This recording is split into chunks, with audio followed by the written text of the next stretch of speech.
Alright guys and girls, so here we are. I'm bringing in Big Rick to help me out with this technique.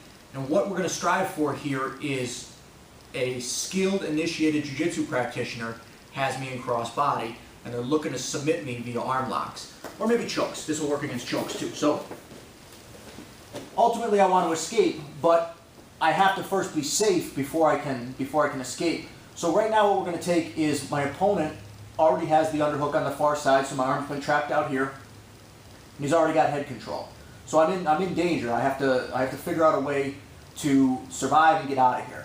So the first thing we're going to do is an outside hook. I'm going to use the monkey grip, the C grip here, and pull this down. Now, not only am I going to pull that down with my arm, but I'm actually going to do a little side bend, a side crunch, because he's stronger than I am. So I'm going to side crunch a little bit here to take this arm out of the equation. I'm essentially hiding my arm beneath his body so he can't attack it. Now, I'm going to flare open my elbow, pivot inside, and latch on to his trap here, his shoulder. So now if he's trying to use this arm to choke me, it's tough. He can't do it. Now, as he fights and fights and fights, and he finally pulls this out, I'm going to pass it over my head, karate chop his hip, karate chop his armpit, and plant my head to the floor. Now from here, we have some different escape options. I've survived his attacks. So we'll go back to that position. So he has head control. He's isolated my arm on the outside. I need to get back to a safe position where I can initiate escape. So I'm going to use a monkey grip on his bicep. I'm going to do a side crunch. I want to hide my elbow underneath his body so he can't be attacking it. I'm going to flare my elbow out and pivot under his neck. I don't want to bring this over the top like this. So I'm going to flare my elbow, pivot my hand underneath his chin so that it's constantly safe there. Now, as he starts to fight and struggle to get this out, I fight it, and then I release it. I just throw it over my head, karate chop the hip, karate chop the armpit, plant my head to the floor, and now our hands are in a safe position.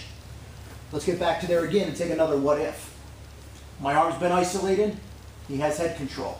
I put my hook, I do my little side bend. I flare my elbow, I come inside. Now, instead of just trying to rip out his arm, he switches to a scarf hold, giving himself more room to pull his arm out. So now I'm going to come inside and I'm going to hook on his bicep here. I'm still going to keep this frame up nice and high. Now I'm hooking on his bicep just like we do in the sucker punch defense, right? I come in here and put a hook on him, use my forearm to block. Now as he starts trying to come back in for head control or a choke, he's going to feed this safe hand position right to me. So as he starts to come in for my collar, same thing.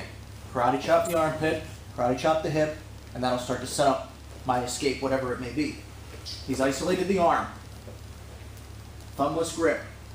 Little side bend. Hide your arm under his body.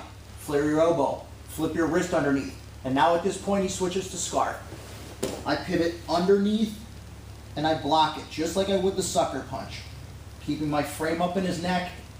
My head is pinned to the floor. I'm going to chill out here until he starts to really persist with this arm. And as he does, I'm going to flip it right over my face, karate chopping the armpit, karate chopping the hips.